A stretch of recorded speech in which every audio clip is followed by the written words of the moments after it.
हमारे बहुत से विरोधी कोर्ट चले गए थे कि शेर कुछ ज्यादा आक्रामक दिख रहे हैं, क्योंकि इनको चाहिए था कि शेर भी बिल्ली जैसे चाहिए थे। परंतु अब माननीय सभापति महोदय, आज महामहिम राष्ट्रपति जी के इस अभिभाषण पर जब हम उसका समर्थन करने के लिए खड़े हुए हैं तो एक अभूतपूर्व और अलग अनुभूति होती है, क्योंकि यह इस नए संसद भवन में राष्ट्रपति का पहला अभिभाषण है। यह स्वतंत्रता का अमृत महोत्सव पूर्ण होने के बाद राष्ट्रपति का पहला अभिभाषण है और गणतंत्र का अमृत महोत्सव प्रारंभ होने के बाद का पहला अभिभाषण है। और अधिक सुखद संयोग यह है कि यह उस संसद भवन के नए परिसर में हो रहा है जिसका श्री गणेश चतुर्थी को हुआ था और जिसमें पहला बिल नारी शक्ति वंदन अधिनियम पारित हुआ था। और वहां पर देश की पहली महिला अनुसूचित जनजाति के वर्ग से आने वाली महामहिम राष्ट्रपति जी के द्वारा इस अभिभाषण को प्रस्तुत करना और भी सुंदर सुखद संयोग बनाता है। और अधिक संयोग बेहतर इसलिए हो जाता है कि जब यह संसद भवन में प्रारंभ हुआ उससे पहले भारत चांद के अछूते कोने को छूने वाला दुनिया का पहला देश भी बन गया था। और माननीय प्रधानमंत्री जी ने उस पॉइंट का नाम पॉइंट शिव शक्ति रख दिया था, अर्थात स्त्री शक्ति का उद्भव भारत में वनवासी क्षेत्रों से लेकर विधानसभा और संसद से लेकर चंद्रमा की ऊंचाइयों तक पहुंचाने का यह सुखद संयोग बना, जो मोदी जी के नेतृत्व में अमृत काल में भारत की उभरती हुई और आकाश छूती हुई एक नई शक्ति का प्रतीक। परंतु यह अमृत काल आया है तो यह आत्मसम्मान का एक नया स्वरूप भी लाया है। अब किंग जॉर्ज की जगह इंडिया गेट के सर्किल पर नेताजी सुभाष चंद्र बोस की मूर्ति है। एक नहीं, सभी प्रधानमंत्रियों का संग्रहालय है। साहिबजादों की स्मृति में, जिसका उल्लेख किया है महामहिम राष्ट्रपति जी ने, वीर बाल दिवस भी है। बिरसा मुंडा जी के जन्मदिन के ऊपर जनजातीय गौरव दिवस भी हुआ है, संविधान दिवस भी है, विभाजन विभीषिका दिवस भी है। अर्थात भारत की समस्त स्थितियों को संवैधानिक स्थिति देकर यह सुखद संयोग आया है। देश की अर्थव्यवस्था आज तेजी से बढ़ रही है। G20 में हम सबसे तेजी से बढ़ती हुई अर्थव्यवस्था है। 5G रोल आउट करने में हम पहले देश बन गए हैं और ब्रिटिश काल का किंग्सवे कांग्रेस के शासनकाल में राजपथ से होते हुए अब कर्तव्य पथ हो गया है। अब लोक रेस कोर्स रोड लोक कल्याण मार्ग हो गया है। इंडियन पैनल कोड भारतीय न्याय संहिता हो गई है और मुगल गार्डन भी अब अमृत उद्यान हो गया है। और इस बात की स्वीकारोक्ति सिर्फ भारत ही नहीं, पूरी दुनिया कर रही है। वर्ल्ड इकोनॉमिक फोरम के चीफ बॉर्ज ब्रेंडे ने कहा है कि India is going towards the exponential growth with peace and no conflict. Investment in R&D and infrastructure is going in such a way that can make India a $10 trillion economy in a decade. ये world Economic Forum के chief कहते हैं। और Bill Gates ने यह कहा है कि जो इंडिया ने डिजिटल सिस्टम स्थापित किया है वो पूरी दुनिया के लिए अनुकरणीय है। चैथम हाउस थिंक टैंक ने एक आर्टिकल में कहा है कि G20 showcases the power of new emerging India। और तो और हमारे सबसे बड़े प्रतिद्वंदी प्रतिस्पर्धी देश माने जाने वाले चाइना के ग्लोबल टाइम्स ने भी मान लिया आखिर में 2 जनवरी 2024 को अपने एक आर्टिकल में यह स्वीकार कर लिया कि मोदी जी के आने के बाद भारत में अर्थव्यवस्था और विकास बहुत तेजी से आगे बढ़ा है। जितनी भी रेटिंग वाली एजेंसीज हैं, Fitch, Moody, IMF, World Bank, standards and Poor's, ये सब 6.7 से लेके 7.8% तक भारत को बढ़ता हुआ ग्रोथ रेट दिखा रही है। इन सब के अनुसार भारत इस समय वर्ल्ड की सबसे बड़ी प्रमुख इकोनॉमीज में सबसे तेजी से आगे बढ़ रहा है। और सभापति महोदय, मैं कहना चाहूंगा, अब तो इस नए संसद भवन के ऊपर जो भारत के राजकीय चिन्ह के शेर हैं वो भी नई आभा से दिखाई लगने लगे हैं, क्योंकि हमारे बहुत से विरोधी कोर्ट चले गए थे कि शेर कुछ ज्यादा आक्रामक दिख रहे हैं, क्योंकि इनको चाहिए था कि शेर भी बिल्ली जैसे चाहिए थे। परंतु अब संसद भवन में एक ऐसा शेर बैठा है जिसकी वजह से अब किसी की भारत की तरफ आंख उठाने की हिम्मत नहीं है। जो इस भाव में विश्वास करते हैं, न विक्रमार्जितो सिंहस्य क्रियते मृगा, विक्रमार्जित राजस्य स्वयमेव मृगेंद्रता। तो भारत की जो मृगेंद्रता है वो उठकर सामने आ रही है। परंतु मैं माननीय सभापति जी कहना चाहूंगा कि इसकी शुरुआत कहां से हुई। 16 मई 2014 को जिस दिन इस देश में सरकार बदली, उस दिन जनादेश जो मोदी जी के नेतृत्व में स्पष्ट बहुमत में हमें मिला, वो सिर्फ सरकार बदलने के लिए नहीं था, विचार बदलने के लिए था और व्यवस्था बदलने के लिए था। और इसके लिए मैं कोट करना चाहूंगा लंदन का संडे गार्डियन, जिन्होंने हम पे हुकूमत की थी, उनके अखबार को कोट करता हूं। वो 18 मई 2014 को लिखता है अपने एडिटोरियल में, India second tourist with destiny. और आगे वो लिखता है 16 मई 2014, यानी वो दिन जिस दिन मोदी जी के नेतृत्व में हमें स्पष्ट बहुमत मिला, should be known in Indian history as the day on which Britishers finally left India. और आगे वो कहता है कि उसका कारण यह है कि आजादी के बाद लंबे समय तक उन विचारों का शासन रहा जिनके ऊपर ब्रिटिश उपनिवेशवादी मानसिकता की विरासत का प्रभाव था, परंतु पहली बार एक ऐसे विचार के हाथ में पूर्ण सत्ता आई है। अटल जी के जमाने में पूर्ण सत्ता नहीं थी, हमारे हाथ में पूर्ण सत्ता आई है, जो अपने इंसेप्शन और इंस्पिरेशन दोनों में पूर्णता भारतीय है और ब्रिटिश कॉलोनियल लीगेसी से कोई उसका मतलब नहीं है। और यह बदलाव वहां पे दिखा जब नीति आयोग बना। 1 जनवरी 2015 को नीति आयोग ने अपनी पहली जो बैठक की, उसमें कहा कि बहुत दिन भारत विदेश से आयातित आर्थिक विकास के मॉडल्स को लेता रहा। कभी हम रूस की कॉपी बनते रहे नेहरूवियन सोशलिज्म मॉडल में, तो कभी अमेरिका की कॉपी बने, मगर पहली बार नीति आयोग ने अपने रेजोल्यूशन में कहा कि now we will not be borrowing upon any model from outside, we will search from original भारतीय मॉडल। और आपने देखा उसके बाद उसकी शुरुआत इस प्रकार से हुई। इस देश में सबसे पहले प्रधानमंत्री जी ने क्या सोचा, वो अंत्योदय के विचार से प्रेरित थे। सभापति महोदय, जब हम लोग सत्ता में नहीं थे तो हम लोग कहते थे, उगा सूर्य कैसा कहो मुक्ति का ये उजाला करोड़ों घरों में न पहुंचा, खुला पिंजरा है मगर रक्त अब भी थके पंछियों के परों में न पहुंचा। तो प्रधानमंत्री जी ने सबसे पहले यह इंश्योर किया जन धन योजना लाके कि गरीबों के पास अकाउंट होने चाहिए, और आज 54 करोड़ अकाउंट हैं, तो थके पंछियों के परों में सीधा वह रक्त पहुंचे जिसमें ना कोई कट हो ना किसी अन्य प्रकार की चीज। फिर चाहे 11 करोड़ लोगों को शौचालय देना हो, 4 करोड़ गरीब लोगों को आवास देना हो। और इसके द्वारा बढ़ते हुए हमारे कई विरोधी लोग कहते हैं कि साहब रोजगार और व्यवसाय में स्थिति ठीक नहीं है, तो मैं बताना चाहता हूं कि 2014 में EPFO employees provident fund account, यानी कर्मचारी भविष्य निधि खाता, कोई कर्मचारी बनेगा तभी अपना भविष्य निधि खाता बनवाएगा, क्योंकि वो भी पैसा डालेगा और उसका एम्प्लॉयर भी पैसा डालेगा। 2014 में 11 करोड़ थे, आज 27 करोड़ है। तो इसका मतलब 16 करोड़ लोग ऐसे हुए जिनके की खाते इस दरमियान बने, तो उसमें एम्प्लॉयर भी है एम्प्लॉय भी है। इसका मतलब रोजगार के सृजन की दिशा में एक महत्वपूर्ण स्थिति आने वाले टाइम में आई। और हमारे तिरुचि शिवाजी कई बार कह रहे थे डेट के बारे में, तो मैं बताना चाहता हूं भारत दुनिया की समस्त अर्थव्यवस्थाओं में डेट टू GDP रेशियो में सबसे बेहतर स्थिति में है। आप China, America, Japan, France, Germany किसी से भी तुलना कर लीजिए, हम डेट टू GDP रेशियो में सबसे बेहतर स्थिति में है। पर्सनल डेट में हम सबसे बेहतर स्थिति में है। 73% लोग ऐसे हैं भारत में जिन्होंने कोई पर्सनल डेट नहीं ले रखा है। तो इसीलिए IMF ने हमारी अर्थव्यवस्था की वह तारीफ भी की है।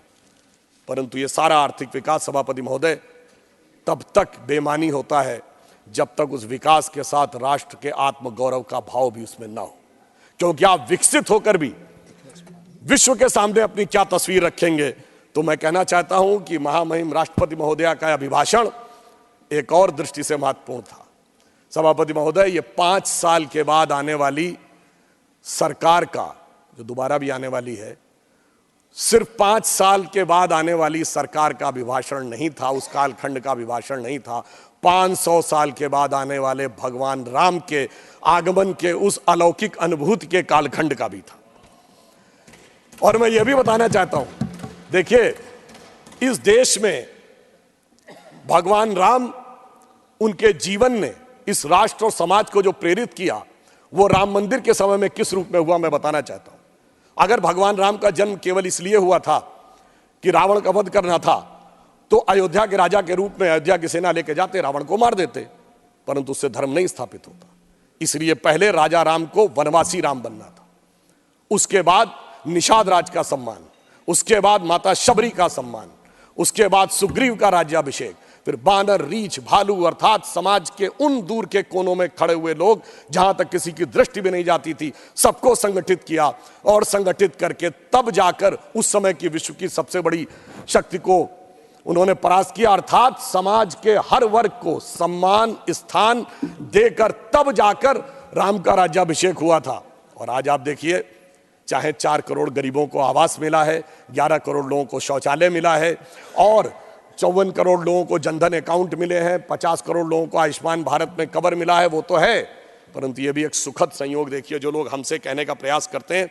मैं याद दिलाना चाहता हूं, श्री राम जन्मभूमि का शिलान्यास जो 9 नवंबर 1989 को हुआ था, उसकी पहली ईंट जो पूरे शास्त्रीय विधान से हुआ था, जिसको सम्रांगण सूत्रधार कहते हैं उस ग्रंथ के अनुसार, पर पहली ईंट बिहार के कामेश्वर चौपाल ने रखी थी, जो आप लोगों के अनुसार सो कॉल्ड लोअर कास्ट में आते हैं। हम किसी को हायर और लोअर कास्ट नहीं मानते। और फिर संयोग देखिए, जब जजमेंट आता है 2019 में, तो उस समय हमारे महामहिम राष्ट्रपति श्री रामनाथ कोविंद थे, जो अनुसूचित जाति समाज से आते थे। और आज जब राम मंदिर का उद्घाटन होता है, तो हमारी राष्ट्रपति द्रौपदी मुर्मू जी हैं, जो अनुसूचित जनजाति से आती हैं। और उस प्राण प्रतिष्ठा के मुख्य जजमान हमारे प्रधानमंत्री श्री नरेंद्र मोदी जी थे, जो पिछड़े वर्ग से आते हैं। मुझे लगता है जो राम के काल में हुआ था, सबको सम्मान, सबको स्थान, सबको सत्ता में स्थान, वही राम मंदिर के काल में भी हो रहा है। परंतु एक फैक्ट मैं और यहां पे कहना चाहता हूं, कई बार हम लोग उस समय छात्र जीवन में थे और ये कहा जाता था कि साहब ये मंडल के जवाब में कमंडल आया था। तो मैं एक स्पष्ट करना चाहता हूं, ये पूरी तरीके से भ्रांति है। जो उस समय वीपी सिंह की सरकार मंडल लेके आई थी, उसका हमसे कोई लेना देना नहीं था। हमारा आंदोलन 1984 से चल रहा था, 86 में ताला खुल गया था, 9 नवंबर 89 को शिलान्यास हो गया था। आज मैं सारे प्रबुद्ध लोगों से कहना चाहता हूं, मंडल कमीशन किस दिन लागू हुआ? 7 अगस्त 1990, सिर्फ 8 दिन बाद 15 अगस्त था। इतना बड़ा निर्णय जो उस सरकार ने आकर 8 महीने तक नहीं लिया, जो 8 घंटे में होने वाला निर्णय था, क्यों 15 अगस्त को नहीं हो सकता था? मैं बताता हूं उसका कारण बहुत स्पष्ट रूप से।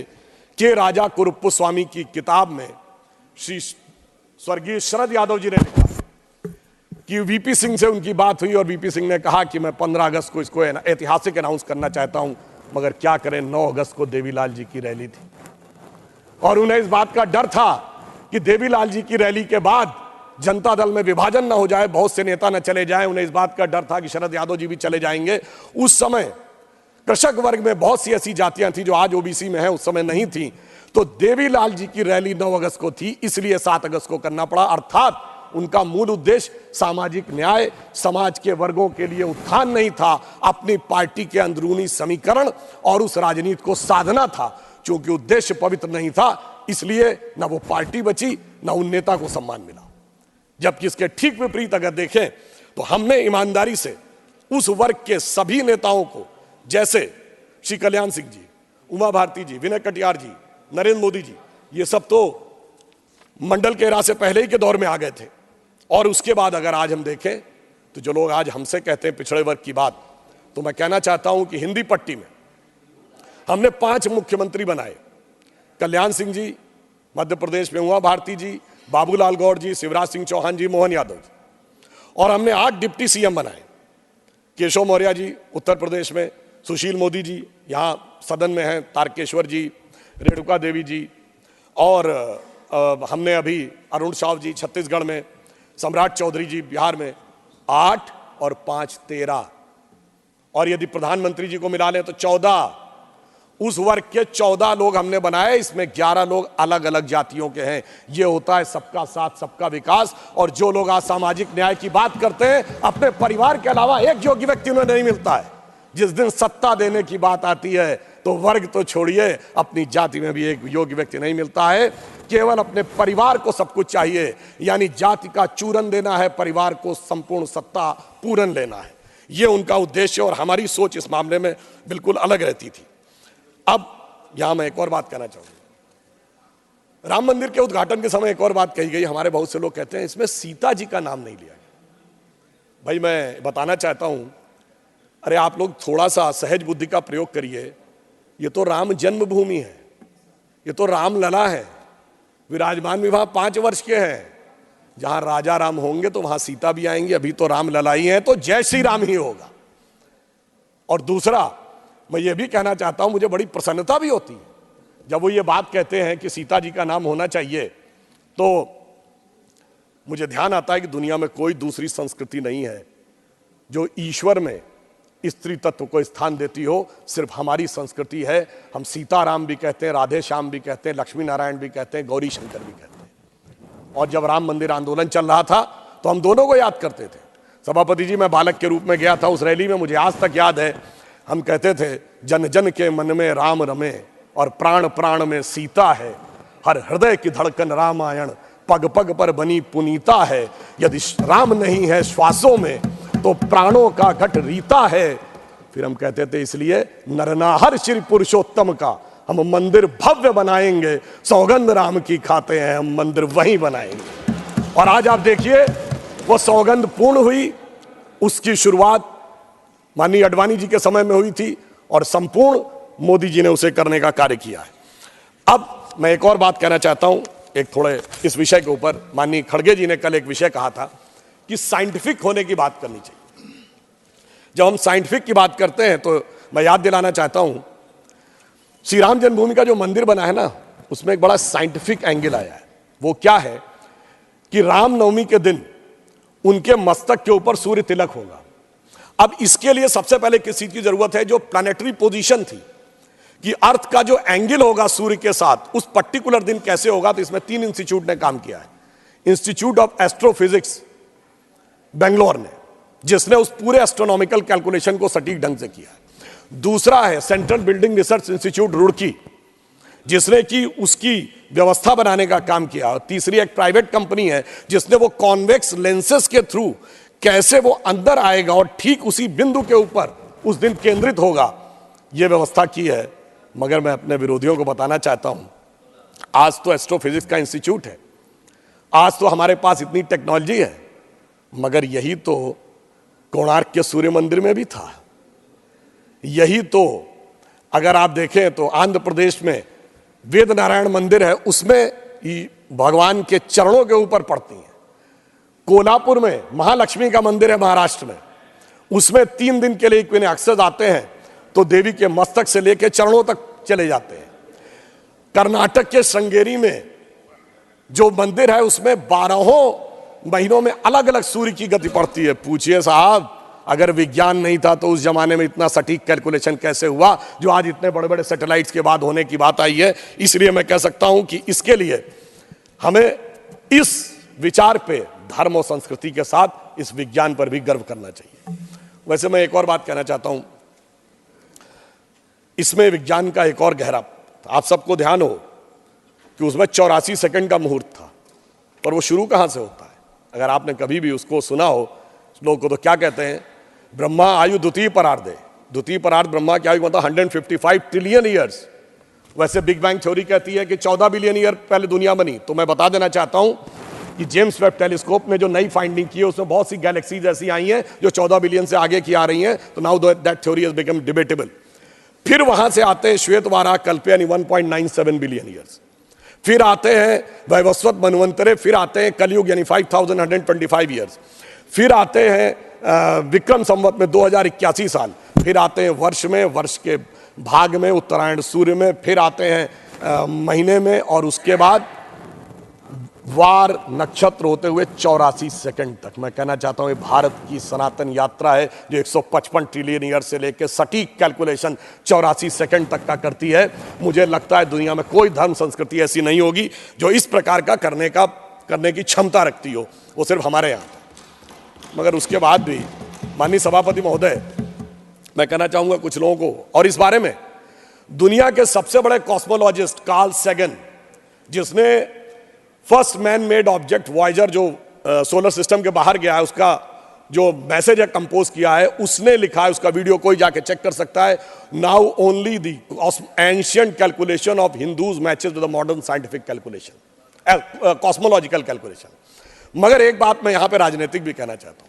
मान्यवर बहुत से लोग कहते थे कि श्री राम जन्मभूमि की प्राण प्रतिष्ठा का मुहूर्त ठीक नहीं है, मगर मैं कहना चाहूंगा उन सारे लोगों को देख लेना चाहिए कि राहुल गांधी जी ने जो यात्रा शुरू की है, इसका मुहूर्त कैसा था, जरा इस पे विचार कर लेना चाहिए।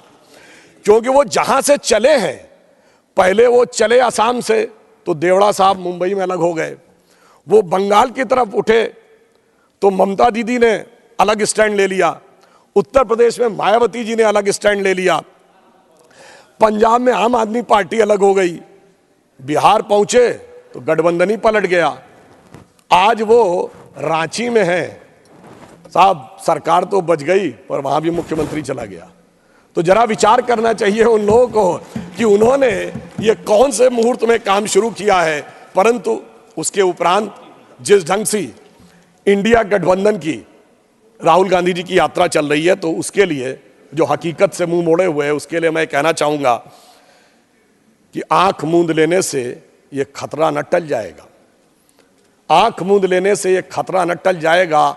अब वो देखना पड़ेगा जो देखा न जाएगा, और शिजरा बिखरने को है इस मोहब्बत की दुकान का, झूठी तसल्लियों से अब संभाला न जाएगा। और यह भी एक संयोग देखिए कि कल माननीय खड़गे जी के मुंह से निकल गया था 400 पार, और शाम को दीदी ने कह दिया कांग्रेस को तो 40 की दरकार। मतलब आप ये सोचिए कि यहां पे विषय आया 400 पार, वहां आया 40 की दरकार, और गठबंधन में मची हुई है ऐसी मारा मार कि प्लीज प्रमोद जी, प्रमोद जी आज गठबंधन के अंदर जिस प्रकार की मारामार है, तो मुझे लगता है कि इंडी गठबंधन के लोगों के दिल में तो ये विचार आ रहा होगा, आपको मौका आएगा बोलिएगा प्लीज, कि ये रश के जन्नत मुझे आपकी बात रिकॉर्ड पे नहीं जा रही, आपकी बात रिकॉर्ड पे नहीं जा रही है, आपको मौका आएगा तो आप बोलिएगा। अच्छा चलिए, ममता दीदी ने तो कहा ना 40 की दरकार, इसमें तो कोई किंतु परंतु की गुंजाइश नहीं है कि 40 भी नहीं मिलेंगी। तो महोदय, मैं कहना चाहता हूं, आज जिस ढंग की गठबंधन में मारामार हो रही है, तो मुझे लगता है कि शायद वो गठबंधन के सदस्य लोग कह रहे होंगे कि ये रश के जन्नत मुझे अब रास आती नहीं, मैं तो जहन्नुम में ही खुश था, है मेरे परवरदिगार। और एक बिंदु मैं और कहना चाहता हूं, बहुत गंभीरता से आज हमारे विपक्ष के लोग कहते हैं कि साहब वो SC ST OBC के आरक्षण को लेकर, उनकी जनगणना को लेकर बहुत कंसर्न है, उनके मन में बड़ी वेदना है। तो मैं पूछना चाहता हूं, यदि उस आरक्षण के लिए इतनी वेदना है, चाहे वास्तविकता में वेदना है या वोट के तराजू पर तौल कर, सियासत के माहौल को खोल कर तब देखा जाता है कि किस आरक्षण का कब इस्तेमाल करना है। अगर ये सच था तो क्या ये सच नहीं है कि इन्हीं लोगों के शासनकाल में अलीगढ़ मुस्लिम यूनिवर्सिटी से SC ST OBC का आरक्षण समाप्त हो गया, कोर्ट ने उसको क्वैश कर दिया। 81 में फिर इंदिरा जी की सरकार लाई, इलाहाबाद हाई कोर्ट ने फिर क्वैश कर दिया, 2006 में मनमोहन सिंह जी की सरकार फिर लेके आई। कहां चला गया, कहां चला गया? इसलिए कि वोट बैंक पे तौला जाता है कौन सा तगड़ा वाला वोट बैंक है, फिर उसके लिए बोला जाता है। जामिया में खत्म, जम्मू कश्मीर में SC ST OBC का आरक्षण नहीं, क्यों नहीं? और मैं बताना चाहता हूं, जो लोग आज कहते हैं समाज के उन वर्गों के लिए, जम्मू कश्मीर इस देश का एक ऐसा इकलौता राज्य था जहां वाल्मीकि समाज के प्रतिभाशाली बच्चे चाहे कितना भी पढ़ जाएं, सिर्फ सफाई कर्मचारी बन सकते थे। जब 370 हटी है, उसके बाद वो बराबरी मिली है। आप इस सीमा तक दबा के रखते थे, और हमने महर्षि वाल्मीकि इंटरनेशनल एयरपोर्ट बनाया है। यह दर्शाता है मोदी जी की सोच और आपकी सोच में कितना बड़ा अंतर है। और फिर इतना ही नहीं है माननीय सभापति महोदय, बाकी तो छोड़ दीजिए, ये लोग तो अगर इनके नेता के घर पर भी अटैक हो जाए और लगे कि वो दूसरा वाला वोट बैंक ज्यादा तगड़ा है, चुप्पी साध लेते हैं। कर्नाटक में कांग्रेस के एक MLA थे, 2018 या 20 की बात है, अखंड श्रीनिवास मूर्ति अनुसूचित जाति के थे, उनके घर पर अटैक हो गया और अटैक करने वाले लोग जला के फूंक दिए। उसके बाद भी लोग शांत रहे, उन लोगों को बेल भी मिल गई, वो बेचारे सुप्रीम कोर्ट गए बेल क्लैश कराने, अब तो खैर पार्टी भी छोड़ के चले गए। तो ये तो वो है कि वोट बैंक की सियासत के लिए अगर घर फूंक तमाशा देखना हो तो वो भी देखने के लिए तैयार रहते हैं, इनको उसमें भी किसी भी प्रकार की। और फिर मैं एक और बात पूछना चाहता हूं, वो कौन था ये बताइए। अगर इस देश के किसी प्रधानमंत्री ने, मान्यवर सभापति जी, सबकी कोई बात अगर इस देश में बोले प्लीज प्लीज, अरे सभापति जी, मैं पूछना चाहता हूं इस देश में किस प्रधानमंत्री ने कहा था मुस्लिम should have the first right over the national resources of India? आपने तो नहीं कहा एससी एसटी ओबीसी और गरीब का होना चाहिए। हमारे मोदी जी ने कहा गरीब का पहला हक है, वंचित का पहला हक है, किसान का पहला हक है, महिला का पहला हक है। यह दिखाता है कि आपकी हकीकत क्या थी, दिल में क्या है और सामने क्या है। फिर मैं यह भी बताना चाहता हूं कि यह हकीकत जो बोली थी मनमोहन सिंह जी ने ऐसे ही नहीं थी। कर्नाटक की सरकार ने एक आदेश निकाला है। जिस समय चुनाव लड़े थे तो कहा था कि हम सबको जैसे 2000-3000 की जिस प्रकार की छूट देंगे, चुनाव में आ गए। फिर आदेश निकाला कि माइनॉरिटी कम्युनिटी के जो लोग 4 व्हीलर खरीदना चाहेंगे तो सरकार 50% पे करेगी। यानी अगर 4 लाख का होगा तो 2 लाख पे करेगी, 6 लाख का होगा तो 3 लाख पे करेगी। यह है असलियत। एक वोट बैंक के लिए 2 और 3 हजार और दूसरे के लिए 3 लाख। मान्यवर, इसलिए जो पहले था वही आज भी है। और फिर मैं और बताना चाहता हूं, आपस में बात ना करें। हमारे पश्चिम बंगाल के लोग, माननीय सभापति जी, अभी पिछड़ा वर्ग आयोग ने पश्चिम बंगाल की सरकार को तलब किया है। किस बात के लिए तलब किया है? क्योंकि उन्होंने 81 जातियों को जोड़ा ओबीसी में और उसमें 73 मुस्लिम थे। पिछड़े वर्ग आयोग ने पूछा यह कैसे हुआ? साहब अभी तक उसका सही जवाब नहीं दे पाए। और मोस्ट बैकवर्ड के लिए उन्होंने 87 जातियों की रिकमेंडेशन की, उसमें 80 मुस्लिम थी। पिछड़े वर्ग आयोग ने पूछा है और मेरी जानकारी के अनुसार 8 फरवरी को उनके चीफ सेक्रेटरी को, वेस्ट बंगाल के चीफ सेक्रेटरी को बुलाया हुआ है। यह मैं देश के सामने रखना चाहता हूं। यह है असली हकीकत। ऊपर से खाने के दांत और दिखाने के दांत और है। इसलिए हम ईमानदारी के साथ, पूरी संवेदना के साथ हम समाज के सभी वर्गों में किसी भी प्रकार का भेदभाव किए बगैर ईमानदारी से उनके लिए सब कुछ करने को तैयार रहते हैं। और ये वैसे विचार हमारे मित्र लोग अन्यथा न लें, ये उन लोगों की आदत, माननीय सभापति महोदय, पुरानी है। अगर इन लोगों को कोई आपत्ति हो तो मैं कहना चाहता हूं, डॉक्टर बाबा साहब अंबेडकर ने 27 अक्टूबर 1951 को जालंधर में अपने भाषण में कहा था, और किसी को समस्या हो तो doctor Ambedkar writings and speeches publish by ministry of social justice in 2014, उसके वॉल्यूम 17 और पार्ट 3 में वो पूरा भाषण है, जिसमें वो बड़े दुख के साथ कहते हैं कि नेहरू जी को माइनॉरिटी कम्युनिटी के प्रति कुछ बहुत ज्यादा लगाव है और इसलिए वो दलितों के हितों की अनदेखी कर देते हैं। उन्होंने कहा कि मैं इस बात के विरोध में नहीं हूं कि मुस्लिमों को नहीं मिलना चाहिए, परंतु दलितों की कीमत पर मिले, मुझे इस बात का बहुत दुख है। और मैं उनका वर्ड कोट करना चाहता हूं। उन्होंने कहा कि नेहरू जी पिछले 20 साल से इस देश के सबसे बड़े नेताओं में से एक हैं। उन्होंने 2000 से अधिक भाषण दिए होंगे और उसमें उन्होंने अनेक बार मुस्लिम समाज के लिए बहुत सारी बातें कही हैं, मगर दलितों के लिए उनको वो देखने को नहीं मिलता। और उनका जो वर्ड है कि मैं मुस्लिमों की उपेक्षा नहीं होनी चाहिए, ये मेरा विचार है, परंतु मुस्लिमों को दलितों की कीमत के ऊपर आनंद करवाया जाए, यह मैं उचित नहीं मानता, क्योंकि दलितों को अधिक सुरक्षा की आवश्यकता है। ये डॉक्टर अंबेडकर के स्पीचेस में लिखा हुआ है। और आज वैसे एक और बात बता दूं मान्यवर, आज ये लोग अपने हिसाब से कैसे बदलाव करते हैं। मान्यवर, मैं देश के समक्ष ये कहना चाहूंगा कि जातिगत आइडेंटिटी की बात आती है तो इस देश में एक ही नेता है जिसकी जाति, उपजाति और गोत्र भी प्रेस कॉन्फ्रेंस में बताया गया, क्योंकि तब उनको लगता है कि उसका फायदा हो सकता है। और इतना ही नहीं, जनेऊ भी दिखाया गया प्रेस कॉन्फ्रेंस में, यानी तब लगा कि शायद इसका फायदा हो सकता है, मगर फिर जब लगा कि कुछ और होना चाहिए तो बदल गए। सिर्फ 5 साल के अंदर बदल गए। और मैं ये भी बात बताना चाहता हूं मान्यवर, जब ये लोग जातिगत विषय की बात करते हैं तो ये भी एक संयोग, इसको अन्यथा न लें। ऑन द लाइटर नोट मैं कहता हूं, इस देश में एक ही प्रधानमंत्री हुए जिन्होंने अपनी जातिवाचक संज्ञा अपने नाम के आगे लगाई। हमने कभी पंडित अटल बिहारी वाजपेयी नहीं कहा था, मगर एक ही पंडित जी हुए भारत की राजनीति में, यानी तब उसका फायदा था तो उस चीज को आगे करना है, आज दूसरा फायदा है तो दूसरे को आगे करना है। इसलिए परिस्थितियों के अनुसार इनका सामाजिक न्याय का समीकरण बदलता रहता है, यह मैं देश को बताना चाहता हूं। जबकि हमारी सोच पिछले 70 सालों में कभी भी किसी भी प्रकार से बदली नहीं है। और मैं यह भी बताना चाहता हूं, इनके एक नेता थे, कल माननीय खड़गे जी ने एक विषय की बात कही, जिस विषय की उन्होंने ट्वीट की बात कही, वो ट्वीट डिलीट भी कर दिया गया था और यह भी बता दिया गया था कि वो गलत ट्रांसलेशन था, मगर शायद उनको रिसर्च देने वाली टीम ने ध्यान नहीं दिया। वो जिस सीएम के बारे में बता रहे थे, वो जानते हैं किसका ट्वीट लिख रहे थे? वो उसी के पहले सीएम गोपीनाथ बारदोलोई जी के द्वारा ट्रांसलेटेड का वो सीएम वो लिख रहे थे और उसका ट्रांसलेशन गलत हो गया था। तो मुझे समझ में नहीं आ रहा भाई, वो आप इस सीएम की बात कर रहे थे या उस सीएम की बात कर रहे थे?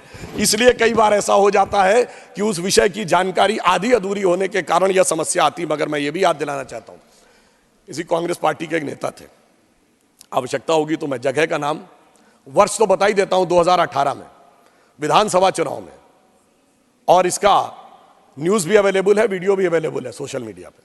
मोदी जी का नाम लेके हिंदू धर्म के बारे में कहते हैं, ये इनकी जाति क्या है पता है आपको? इनको हिंदू धर्म के बारे में पता है। फिर उमा भारती जी का नाम लेते हैं, फिर हमारे और ओबीसी नेताओं का नाम लेते हैं, फिर कहते हैं इनको कुछ पता होता है, फिर अपनी जाति का नाम लेते हैं, ये सिर्फ हमको पता होता है।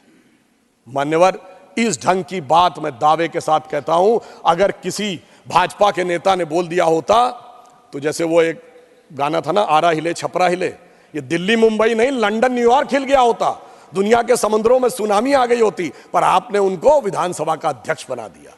यह मैं सिर्फ इसलिए बताना चाहता हूं कि बहुत से ऐसे चेहरे हैं जो मौके पर परिस्थिति के अनुसार ये अपना समय बदलते रहते हैं और इसके बाद अगर आवश्यकता हो तो ये चीज जाकर वेरीफाई की जा सकती है। और यहां मैं एक और बात भी कहना चाहता हूं कि यह विचार कांग्रेस पार्टी का आज जो है यह हमेशा से था। आज कितने संयोग की बात थी कि जब श्री राम जन्मभूमि का शिलान्यास हो रहा था, तो आपको ध्यान है, शायद हमारे बहुत से लोगों ने ध्यान हो तो मैं बता दूं, 22-23 दिसंबर 1949 की रात को जब श्री राम लला प्रकट हुए थे, तो उसकी सबसे पहली गवाही किसने दी है? यानी जो लाइट दिखी थी वो बताई थी एक यूपी पुलिस का सिपाही था अब्दुल बरकत। अब्दुल बरकत ने यह गवाही दी है कि उसे दिव्य रोशनी दिखाई पड़ी और उसके बाद जब वो दिव्य रोशनी हटी तो वहां श्री राम लला विराजमान थे। और जो पैरोकार था इकबाल अंसारी बाबरी पक्ष का, देखिए उसको भी इनवाइट किया गया और वो आ भी गया। अब्दुल बरकत को रोशनी दिख गई मगर इनको रोशनी अभी तक नहीं दिखी। इकबाल अंसारी जो था वो आ गया रामलला की प्राण प्रतिष्ठा में, उसका तो इकबाल बुलंद हो गया, इनका इकबाल नहीं बुलंद हो पाया, जमींदोज रह गया। ये मुझे समझ में नहीं आता है कि ये किस आधार के ऊपर ये निर्णय लेते हैं। वैसे इसमें भी इनको कोई नई बात नहीं है मान्यवर, ये इनकी समस्या पुरानी है। 24 अप्रैल 1951 को पंडित नेहरू जी ने जाम साहब दिग्विजय सिंह, जो सौराष्ट्र के राज्य प्रमुख थे, like chief minister of today, उनको लेटर लिखा था सोमनाथ मंदिर के उद्घाटन पे कि मैं बहुत स्पष्ट करना चाहता हूं कि मैं इससे सहमत नहीं हूं। मुझे इस बात का बहुत कष्ट है कि हमारे कुछ मंत्रिमंडल के सहयोगी जा रहे हैं और उन्होंने कहा कि I am troubled by this revivalism, ये वर्ड है, यानी मैं इस पुनरुत्थान से बहुत दुखी और समस्या में हूं। मगर साहब हुई है वही जो राम रचि राखा, जो होना था वो हो गया। और मगर यह दर्शाता है कि जो आज की यह प्रवृत्ति है, यह प्रवृत्ति गांधी जी की नहीं थी। गांधी इस देश की धर्म संस्कृति को मानते थे, नेहरू जी की सोच अलग थी। तो मैं कह सकता हूं कि आज की कांग्रेस गांधी जी की सोच से ज्यादा नेहरू जी की सोच के ऊपर चलती है, इस कारण से यह समस्या आती है। और एक बात मैं और कहना चाहता हूं, मैं एक उदाहरण और कोट करना चाहता हूं मान्यवर, यह भी selected works of Jawaharlal Nehru series 2 volume 17 में है। 1959 में उन्होंने कहा, मैं कोट कर रहा हूं, किसी को समस्या हो तो मैं रेफरेंस के साथ बोल रहा हूं। ललित कला अकादमी में वो भाषण देते हुए कहते हैं, mister Humayun Kabir referred to the great temples of south and Taj Mahal, but whenever I go to south temples of south in spite of their duty I can not stand, I feel suppressed. और दूसरी तरफ कहते हैं, but जब मैं ताजमहल देखता हूं तो मुझे बड़ी खुशी लगती है। सेम उसमें, और ये ऑल इंडिया रेडियो के जो टेप्स अवेलेबल हैं नेहरू मेमोरियल लाइब्रेरी में, उसमें भी अवेलेबल है 1959 के उस टेप्स में। यह सिर्फ मैंने बताने का प्रयास किया कि यह सोच इस प्रकार की थी जो भारत की वास्तविक शक्ति और सत्ता को उभरने न देने के लिए थी, और इस कारण से इनकी सोच ऐसी रही। हमारी सोच क्या थी, मैं एक छोटी सी बात कहूं। प्रधानमंत्री जी ने उन सारे श्रमिकों का सम्मान किया, उन पे पुष्प वर्षा की, और ताजमहल के बारे में क्या कहानी है कि श्रमिकों के हाथ कटवा दिए गए थे। और मुझे आश्चर्य है कि जो लोग सर्वहारा की सिद्धांत की बात करते वो उस कहानी को यूटिलाइज करते थे, और सोचिए हमारे दिमागों में कैसे बैठा दिया गया कि हमें वो सही लगने लगा कि वो एक अच्छी बात थी। यानी एक प्रधानमंत्री जो एक मंदिर निर्माण में जुड़े हुए श्रमिकों का सम्मान कर रहा, उस पर पुष्प बरसा रहा है, वह तो गलत था, और हाथ कटवाना सही था। मुझे लगता है वो महिमा मंडन करने लायक था, उसे देखने में आनंद की अनुभूति होती थी। मुझे लगता है कि यह समस्या सोचनी चाहिए।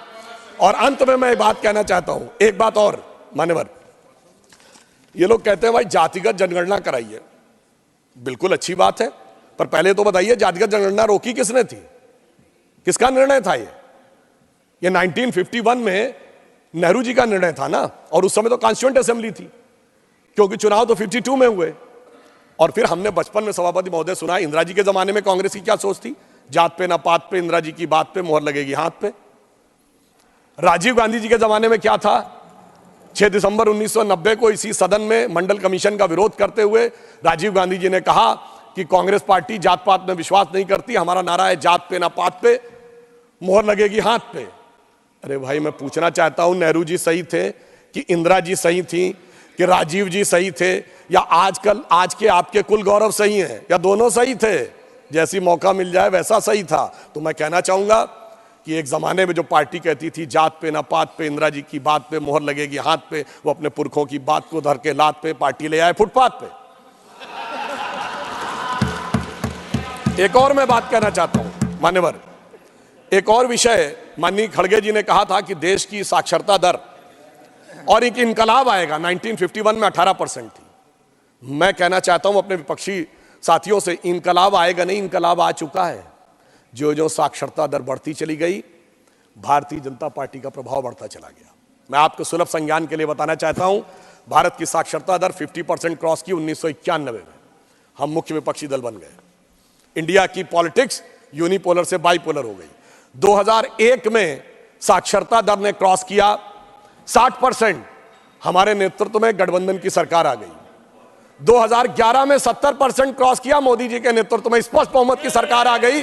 2021 में 80% क्रॉस करेंगे, 400 के बहुमत की सरकार आएगी। क्यों? जो जो समाज शिक्षित हो रहा है, सत्य का साक्षात्कार हो रहा है। बाबा साहब अंबेडकर ने कहा था, शिक्षा शेरनी का दूध है, जो पी लेगा उसके मन में कोई कंफ्यूजन या संशय नहीं रहेगा। और भारत की युवा पीढ़ी उसको देखकर पूरी तरीके से आगे बढ़ती चली जा रही है। अब यहां पर मैं एक और बात कहना चाहूंगा। एक और आरोप लगाया जाता है कि साहब ईडी और सीबीआई का बड़ा उपयोग हो रहा है। तो मैं याद दिलाना चाहता हूं, आज हम लोग 2024 में बैठे हैं। आज दो दलों का नाम सबसे याद आता है, झारखंड मुक्ति मोर्चा और राष्ट्रीय जनता दल, बिहार और झारखंड का। महोदय, मैं कहना चाहता हूं कि कई बार हम लोग बचपन में देखते थे, फिल्मों का बड़ा फेमस डायलॉग होता था, 20 बरस पहले की बात है। आज मैं कहना चाहता हूं 30 बरस पहले की बात है, 1994। सिर्फ वो उदाहरण दे रहा हूं जो कोर्ट से प्रूव हो चुके हैं। एकमात्र केस जिसमें सुप्रीम कोर्ट से यह प्रूव हो गया कि रिश्वत लेकर सरकार बचाई गई, वो झारखंड मुक्ति मोर्चा रिश्वत कांड 1994, जिस समय झारखंड के जेएमएम के सांसदों ने नरसिम्हा राव की कांग्रेस सरकार बचाई। ये तब क्या मोदी जी थे क्या, अमित शाह जी थे क्या, भाजपा थी क्या? भाई, आप तो उस जमाने से ऐसे चलते चले आ रहे हैं, आज खामखा में हम पे आरोप लगा रहे हैं। मतलब 1997 में लालू प्रसाद यादव जी जेल चले गए, हम लोग युवावस्था से प्रौढ़ावस्था में आ गए लालू जी को जेल से अंदर बाहर देखते हुए, और आज कहते हैं कि साहब वो तो 2014 के बाद प्रॉब्लम है। मैं तो कह रहा हूं 1994 में भी ये साथ साथ थे जेएमएम कांग्रेस वाले, और आज भी साथ साथ हैं। ऑन द लाइटर नोट मैं कहना चाहूंगा, एक पुराना गीत था ना, तो उसको थोड़ा परिवर्तित कर दें कि शायद ये दोनों दल एक दूसरे से कह रहे हैं कि 30 साल पहले मुझे तुमसे प्यार था, जिया बेकरार था, यही भ्रष्टाचार था, आज भी है और कल भी रहेगा। अब मैं यह भी बताना चाहता हूं, इसलिए आज आप जिस प्रकार का विभाजन। और मैं एक और बात मैं कहना चाहता हूं, अगर हमारे विरोधियों को कोई आपत्ति है तो मैं विनम्रता से कहता हूं 1990 के बाद की एक लोकसभा बता दें जिसमें इन दलों के नेताओं ने भ्रष्टाचार के आरोप में कोर्ट कचहरी और जांच एजेंसी के चक्कर न काटे हो। श्री पीवी नरसिम्हा राव जी के जमाने से लेके मनमोहन सिंह जी की दोनों सरकारों के जमाने में। तो भाई अगर आपका तो ये भ्रष्टाचार से याराना बहुत पुराना है और इसके लिए सिर्फ मोदी जी पर इल्जाम लगाना है, मैं तो ये बात सही नहीं मानता, ये यथार्थ है। मगर मैं ये भी कहना चाहता हूं कि जब भ्रष्टाचार को कवर अप करना होता है तो कैसे कवर किया जाता है मान्यवर? मैं एक बात कहना चाहता हूं, करप्शन को एक सी से नहीं कई सी से कवर किया जाता है। उसमें कास्टिज्म भी लाना है, उसमें कम्युनलिज्म भी लाना है और उसमें क्रिमिनलिज्म भी लाना है। इस ढंग से कवर अप किया जाता है करप्शन के लिए। तो जब जरूरत होती है तो देश के अंदर विभाजन की बात करो ताकि मुद्दे से ध्यान हट जाए, करप्शन से बात हट जाए। तो कोई क्षेत्र की बात करेगा, कोई वर्ग की बात करेगा, कोई जाति की बात करेगा। मैं सिर्फ ये कहना चाहता हूं कि मान्यवर, इन्होंने जिस प्रकार के डिवीजन की बात कही तो मैं एक पंक्ति में कहना चाहता हूं कि आपने, अंग्रेजों ने हमको बांटा, फिर भी अपने देश की खातिर इन्होंने हर परिवेश को बांटा कुर्सी के उद्देश्य की खातिर। आज एक हमारी सोच इनकी सोच में क्या अंतर है जो माननीय राष्ट्रपति जी के अभिभाषण से स्पष्ट हुई है। प्रधानमंत्री जी ने कहा है कि अब अमृतकाल आ गया है और हमें इस प्रकार के सभी प्रभावों से अपने को मुक्त करना है और उस प्रभाव से मुक्त होकर हमें एक नई दिशा में आगे बढ़ना है। यहां पर एक और बात कही थी हमारे विपक्षी दलों के लोगों ने, वो कहते हैं हम तो बहुजन की बात करते हैं। मान्यवर, ये वास्तविकता में कहते तो बहुजन की बात है पर करते सिर्फ परिवारजन की बात है। ये बहुजन हिताय बहुजन सुखाय नहीं चलते, परिजन हिताय परिजन सुखाय चलते हैं। मगर इनकी सोच और हमारी सोच में अंतर यह है कि मोदी जी कहते हैं यदि आप बहुजन की बात करेंगे तो भी कुछ जन तो छूट जाएंगे। तो मोदी जी उस विचार से प्रेरित हैं जो कहती है सर्वे भवन्ति सुखिनः सर्वे सन्तु निरामया सर्वे भद्राणि पश्यन्तु मा कश्चित् दुःख भाग् भवेत्। सबको मिलेगा, जो सरकार की नीतियां होंगी, सरकार के लाभ होंगे, वो सबको मिलेंगे। इसमें किसी भी प्रकार का जो भेदभाव हमारी तरफ से नहीं किया जाता है। और मैं यह भी कहना चाहता हूं, एक और आरोप लगाया गया था कि विपक्ष के नेताओं का सम्मान नहीं होता। माननीय खड़गे जी ने एक उदाहरण दिया था, वो उदाहरण अटल जी के प्रधानमंत्री का नहीं था। वो जब वो विदेश मंत्री बने थे तो विदेश मंत्रालय में जवाहरलाल नेहरू जी की फोटो लगी थी, वो हटा दी गई। तो उन्होंने कहा नहीं, जो देश के प्रथम प्रधानमंत्री थे वो जहां जैसे है वैसे ही रहना चाहिए। ये हमारा संस्कार है और मोदी जी ने उसको कितना आगे बढ़ाया। सरदार पटेल की मूर्ति दुनिया की सबसे ऊंची मूर्ति बना दी। हमने इस बात की चिंता नहीं की कि उनके कालखंड में संघ पर प्रतिबंध लगा था, मगर अफसोस की बात यह है कोई भी आज तक गया नहीं है। अब यह बताइए, भारत रत्न मदन मोहन मालवीय जी तो कांग्रेस के अध्यक्ष थे, उन्हें भारत रत्न मिला। प्रणब मुखर्जी जी कांग्रेस के नेता थे, उन्हें भी भारत रत्न मिला। क्या पद्म अवार्ड तरुण गोगोई जी को नहीं मिला? क्या एससी जमीर जी को नहीं मिला? और अभी आदरणीय कर्पूरी ठाकुर जी को मिला। यह ईमानदारी है हमारी सरकार की। समाज के जिस जिस व्यक्ति ने, जिस जिस महापुरुष ने जो जो योगदान दिया, हमने ईमानदारी से किया है। और इनके यहां ये सम्मान की बात करते, इनके यहां तो ऐसा था मान्यवर, इस देश में 2 ही प्रधानमंत्री हुए जिन्होंने अपनी सरकार में अपने अंदर गठित कमेटी के द्वारा अपने को भारत रत्न अर्पित किया। एक पंडित जवाहरलाल नेहरू और एक श्रीमती इंदिरा गांधी जी। इन्होंने अपने नेताओं को नहीं दिया, हमने सबको दिया। ये मोदी जी की विराट सोच और इन चीजों के बारे में हमारा जो नजरिया है वो उसको दर्शाता है। और मैं ये भी कहना चाहता हूं कि ये उदारता मोदी जी कब दिखाते हैं, जब उनके लिए क्या क्या शब्द नहीं बोला जाता है। मतलब मृत्यु का प्रकार से लेके अनेक प्रकार की बातें, कब्र खुदेगी वगैरह वगैरह, जाने क्या क्या चीजें हैं। मगर उससे अविचलित रहते हुए, जैसा मोदी जी ने एक बार कहा था कि लोगों ने उनसे पूछा कि आप साहब छुट्टी भी नहीं लेते, इतनी ऊर्जा कहां से पाते हैं? तो उन्होंने कहा था रोज 1 से 2 किलो गाली खाता हूं और उसके बाद उसी से ऊर्जा पाकर पुनः आपकी सेवा में लग जाता हूं। आप सोचिए, आज डिजिटल डाटा का जमाना है। जितने अपशब्दों का प्रयोग माननीय मोदी जी के लिए किया गया होगा, इतना कभी किसी के लिए नहीं किया होगा। इसके बावजूद विपक्ष के जितने नेताओं को सम्मान दिया गया है, इतना भारत के इतिहास में कभी किसी को नहीं दिया गया होगा। इसलिए वो ऊर्जा पाते हैं जो समाज को बदलाव करने में एक महती भूमिका निभाती है। और उस नई सोच के साथ हम आगे बढ़ते हैं। अब यहां अंत में मैं एक विषय ये कहना चाहूंगा कि वो नई सोच क्या थी, एक उदाहरण देना चाहता हूं। जब हमारी सरकार आई, इस देश में दो हिस्सों में बहुत बड़ी समस्या थी। देश का पूर्वी हिस्सा है, वहां पर पानी बहुत गिरता है, बाढ़ की समस्या रहती है, बिहार से लेके उड़ीसा, पश्चिम बंगाल, असम। जो पश्चिमी हिस्सा है, राजस्थान और गुजरात, वहां पानी कम गिरता है, इसकी वजह से सूखे की समस्या रहती थी। अब मोदी जी ने आने के बाद जो एक नई सोच के साथ सोचा, तो जहां पर पानी कम है तो वहां सौर ऊर्जा की अधिकता है, तो सोलर एनर्जी के अंदर उसके पे एक नया स्वरूप शुरू किया गया। और जहां पर पानी की अधिकता है वहां नदियों के पाट को ड्रेजिंग करके और गहरा किया गया और इनलैंड वाटरवेज की शुरुआत की गई। यानी जो समस्या है उसके अंदर से कैसे एक नया रास्ता निकाला जा सकता है वो देखा, और सोलर एनर्जी में हम वहां पर पहुंचे कि आज दुनिया में हम 5th स्थिति में है सोलर एनर्जी में, जो हमने 2022 में अचीव कर ली है। तो हम 4थे नंबर के देश हैं दुनिया में जो इंस्टॉल्ड कैपेसिटी में क्लीन एनर्जी के फील्ड में खड़ा हुआ है।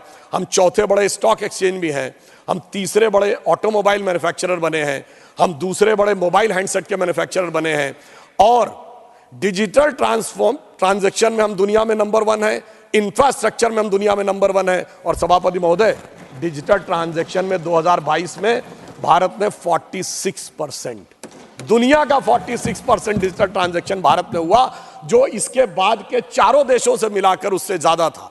अर्थात एक नई सोच, सोलर एनर्जी, इनलैंड वाटरवेज और डिजिटल ट्रांसफॉर्मेशन भारत को एक नई दिशा में ले जाने में सफल रहा। तो मैं ये कहना चाहूंगा कि इस नई सोच के साथ इस अमृतकाल में हमें आगे बढ़ना चाहिए और ईमानदारी से एक यथार्थ और स्वीकार करना चाहिए। महोदय, हमारे देश में क्या कोई ऐसी घटना हुई? अमेरिका में सिलिकॉन वैली बैंक और न्यूयॉर्क सिग्नेचर बैंक डूब गया, हमारे यहां कोई बैंक डूबा क्या? चाइना की सबसे बड़ी रियल एस्टेट की कंपनी एवरग्रांड डूब गई, हमारे यहां कोई डूबा क्या? चाइना के सबसे बड़े उद्योगपति जैक मा मतलब अघोषित रूप से गायब हो गए। वहां के सबसे बड़े जो बैंकर हैं बान फाओ, वो भी 1 साल से गायब है। इसके बावजूद, और अगल बगल क्या हो रहा हो तो छोड़ दीजिए, जो पाकिस्तान और श्रीलंका में हो रहा है, इसके बावजूद इन परिस्थितियों में से जिस ढंग से मोदी जी ने इसको निकाला है, तो मैं कहना चाहूंगा कि आपको उनका साथ देना चाहिए और उनका सहयोग करना चाहिए। यह काम इतना आसान नहीं था, और आज स्थिति सिर्फ इतनी नहीं बनी है। आज हम दुनिया के इकलौते देश हैं जो 2 परस्पर विरोधी देश हमको समान रूप से सम्मान देते हैं। अमेरिका कहता है कि India is our strategic partner, और रशिया कहता है कि India is our traditional partner. यह स्थिति जो मोदी जी के नेतृत्व में आई है, यह दुनिया में किसी दूसरे देश के पास नहीं। इसलिए मैं कहना चाहता हूं आप लोगों से, मोदी जी की तरफ से, कि पत्थर पिघलाने का हुनर मुझे आता है, पत्थर को यूं पिघलाने का हुनर मुझे आता है, मैं वो कतरा हूं कि समंदर मेरे घर आता है। और मैं अंत में यह भी कहना चाहता हूं कि आज भारत एक नए स्वरूप की तरफ आगे बढ़ रहा है। हम एक बिंदु बस और कह देता हूं, उसके बाद समाप्त करता हूं। आज हम जिस रफ्तार से आगे बढ़ रहे हैं, दुनिया में हमको जैसा कोऑपरेशन मिल रहा है और भारत की तरफ जिस ढंग की आशा भरी निगाहों से देखा जा रहा है, ऐसा पहले कभी देखने को नहीं मिलता था। मुझे याद है माननीय सभापति महोदय, हम लोग बच्चे थे, राम मंदिर आंदोलन के समय कहा जाता जिस दिन राम मंदिर बनेगा उस दिन मिडिल ईस्ट के देश पेट्रोल देना बंद कर देंगे। आज हकीकत क्या है? आज भारत मिडिल ईस्ट और यूरोप का कॉरिडोर बन रहा है, राम मंदिर भी बन रहा, कॉरिडोर भी बन रहा है। G20 समाप्त हुआ तो सऊदी अरब के क्राउन प्रिंस मोहम्मद बिन सलमान एक दिन एक्स्ट्रा भारत में रुके व्यापार पे बात करने के लिए। आज हमारा सऊदी अरब के साथ व्यापार हो या जो भी व्यवस्था हो, बहुत तेजी से आगे बढ़ रही है। और वैसे जो लोग साइंस में, टेक्नोलॉजी में रुचि रखते हैं, उन्हें पता हो कि अब तेल की टेक्नोलॉजी का समय 20-25 साल का ही रह गया, वो भी खत्म होने वाला है। तो इसलिए अगर आप देखें कि यदि कोई दृढ़ता के साथ काम करे तो क्या कुछ किया जा सकता है, जो हमारी सरकार ने किया है विश्व में इस विपरीत परिस्थितियों में, उसको मैं कह सकता हूं कि यह इतना आसान काम नहीं था। यह वैसा था जैसे टूटे हुए तार से कोई संगीत बजाना हो या पत्थर पे कोई पौधा उगाना हो, मगर वो भी करके दिखाया है मोदी जी के नेतृत्व में हम लोगों ने। और अब इस अमृत काल के उषा काल में एक नई स्वर्ण रेख भारत के लिए दिख रही है। तो मैं अटल जी की इस पंक्ति के साथ समाप्त करता हूं, जो मोदी जी के एफर्ट्स के लिए एकदम सही उतरती है कि टूटे हुए तारों से फूटे बासंती स्वर। टूटे हुए तारों से फूटे बासंती स्वर, पत्थर की छाती में उग आया नव अंकुर, झरे सब पीले पात, कोयल की कुहुक रात, प्राची में अरुणिमा की रेख देख पाता हूं। यानी अरुणिमा की रेख मतलब एक golden lining in the sky. झरे सब पीले पात, कोयल की कुहुक रात, प्राची में अरुणिमा की रेख देख पाता हूं, गीत नया गाता हूं, गीत नया गाता हूं। तो इस मेरा मानना है, चुनाव में खूब लड़िए, ऊंचे स्वर में हमारा विरोध करिए, पर भारत के विकास के इस गीत को आप भी स्वर दीजिए। इसी अनुरोध के साथ अपना निवेदन समाप्त करते हुए राष्ट्रपति महोदया के अभिभाषण का समर्थन। अगर आप हमारे YouTube चैनल पर नए हैं तो इसे लाइक, सब्सक्राइब और शेयर करना मत भूलिएगा। साथ ही बेल आइकन को भी दबाएं ताकि आपको हमारी नई वीडियो की नोटिफिकेशन मिलती रहे। अगर आप ये वीडियो Facebook पर देख रहे हैं तो लाइक जरूर करें और ज्यादा से ज्यादा संख्या में शेयर करें।